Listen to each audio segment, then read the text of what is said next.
नमस्कार माय YouTube family. तर म्हाडा मुंबईमध्ये सुद्धा म्हाडाची लॉटरीशिवाय मिळणार घरं। तर काय आहे अपडेट, चला पाहूया सविस्तर माहिती। म्हाडाची ताडदेव येथील विक्री न झालेली 6 ते 7 कोटी रुपये किमतीच्या महागड्या घरांची लॉटरीशिवाय प्रथम येणाऱ्यास प्राधान्य या तत्वावर विक्री केली जाणार आहे। या घरांचा 2 वेळा लॉटरीमध्ये समावेश करूनही विक्री न झाल्याने म्हाडाचे जवळपास 50 ते 55 कोटी रुपये एकाच इमारतीतील घरांमुळे अडकून पडले आहेत। त्यामुळे लॉटरीशिवाय या घरांची विक्री करून अडकलेला निधी उपलब्ध करून घेण्याचा म्हाडाचा विचार आहे।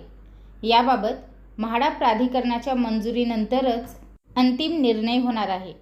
राज्याच्या गृहनिर्माण धोरणातील तरतुदीनुसार गृहप्रकल्प राबवताना संबंधित विकासकांनी हाऊसिंग स्टॉक प्रीमियमच्या माध्यमातून म्हाडाला ठराविक घरे देणे बंधनकारक आहे। त्यानुसार 2022-23 मध्ये एका खाजगी विकासकांकडून म्हाडाला ताडदेव येथील क्रिसेंट टॉवरमध्ये 8 घरे मिळाली आहेत।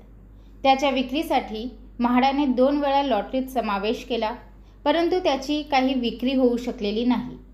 त्यानंतर ही घरे सेवा निवासस्थान म्हणून अधिकारी कर्मचाऱ्यांना देण्याच्या हालचाली म्हाडाने केला, मात्र तोही प्रयत्न यशस्वी झालेला नाही। त्यामुळे या घरांची लॉटरीशिवाय प्रथम येणाऱ्यास प्राधान्य या तत्वावर विक्री करावी लागणार असल्याचे म्हाडाच्या एका वरिष्ठ अधिकाऱ्यांनी सांगितले। ऑनलाईन अर्ज घ्यावे लागणार। महागड्या विक्री न झालेल्या घरांची संख्या कमी आहे, तसेच किंमतही निश्चित आहे। त्याची विक्री प्रथम येणाऱ्यास प्राधान्य या तत्वावर करावी लागणार आहे। त्यामुळे ठराविक दिवशी निश्चित वेळेत ऑनलाईन अर्ज मागवावे लागतील। त्यासाठी आधी जाहिरात करावी लागणार आहे। विक्री न झालेल्या घरांमुळे मोठा निधी अडकून पडला आहे, तसेच मेंटेनन्सचा भार पडत आहे।